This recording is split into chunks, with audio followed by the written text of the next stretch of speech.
கிட்டத்தட்ட வந்து இங்கே நம்ம மாதாவரம் சர்க்கிளில் வந்து கிட்டத்தட்ட ஒரு 2 மாதமாக ரோடு இதே நிலைமை தான் இருக்குது. இதனால் நிறைய ஆக்சிடென்ட் நடக்குது, நிறைய பிரச்சனைகள் நடக்குது. இதை பற்றி யாருமே கண்டுக்கிறதே கிடையாது. லோக்கல் எம்எல்ஏக்கு தெளிவாக தெரியும், இங்கே தான் அவரும் இருக்கார், இதே வழியாக தான் போகிறாரு. இங்கே இருக்க வார்டு கவுன்சிலர் இருந்து எல்லாமே இங்கே தான் இருக்காங்க. ஆனால் இந்த மாதிரி வந்து மாநகராட்சி வந்து இவ்வளோ இந்த மாதிரி நிலைமையில் இருக்கிறது ரொம்ப தவறான ஒரு விஷயம். மழை காலத்தில் மட்டும் பள்ளத்தில் மண்ணை கொட்டி விட்டுட்டா இது ஆக்சிடென்ட் நடக்குமா இல்லை நடக்கும்? யோசிச்சு பாருங்கள். இது வந்து பொதுமக்களுக்கு வந்து ரொம்ப ஒரு கஷ்டமான சூழ்நிலை. இந்த மாதிரி நிலமையில் இந்த மாதிரி ரோட்டில் போகிறது ஒரு அன்சேஃப்டியான ஒரு விஷயந்தான். அதனால் இது மக்கள் பாதுகாப்பாக கருதி இதை கண்டிப்பாக பார்த்து இதை சரி செய்யணுன்றது தான் மக்களோட கோரிக்கை. ஆனால் அந்த மக்கள் கோரிக்கை யார் பார்ப்பாங்கன்றது எங்களுக்கு தெரியல. டெய்லி இதே வழியாக தான் போகிறேன். எனக்கு இங்கே தான் வீடு, பால் பண்ண தான் வீடு. எல்லா விஷயத்துக்கும் வந்து போகிறோம். குழந்தைங்கள ஸ்கூலுக்கு விட்றோம். முக்கியமாக குழந்தைங்களுக்கு ஸ்கூல் விட்றதும் இந்த மாதிரி நிலமையிலலாம் ரொம்ப மோசமானது ஒரு நிலமை.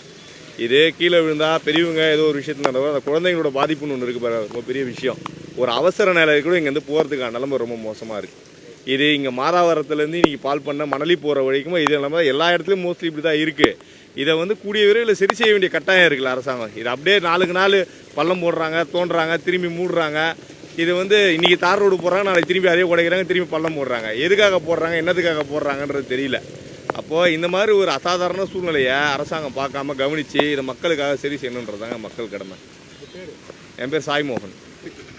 இந்த ரோடு பார்த்திங்கன்னா கடந்த ஒரு 2-3 மாதமாகவே இந்த மாதிரி தான் இருக்குது.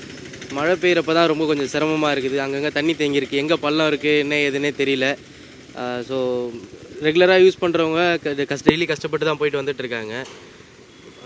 பள்ளம் இருக்கிறதுனால ஒரு சில பேர் ஸ்லிப்பாகி கீழே விழுகிறதுமே நடந்துக்கிட்டு தான் இருக்குது. ரெகுலராக இந்த மாதிரி தான் இருக்குது. ரோடு போட்டு கொடுத்தா கொஞ்சம் நல்லாயிருக்கும்.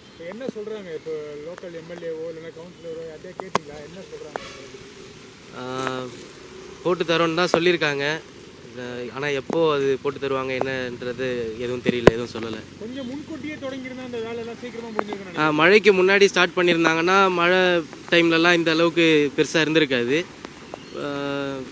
இப்போது மழை ஆரம்பிச்சிருச்சு. இப்போ போட்டாலுமே அது அவ்வளோ ஸ்ட்ராங்காக நிற்காது. அது போடுவாங்களா என்னன்னு தெரியல, எப்போ போடுவாங்கன்னு தெரியல.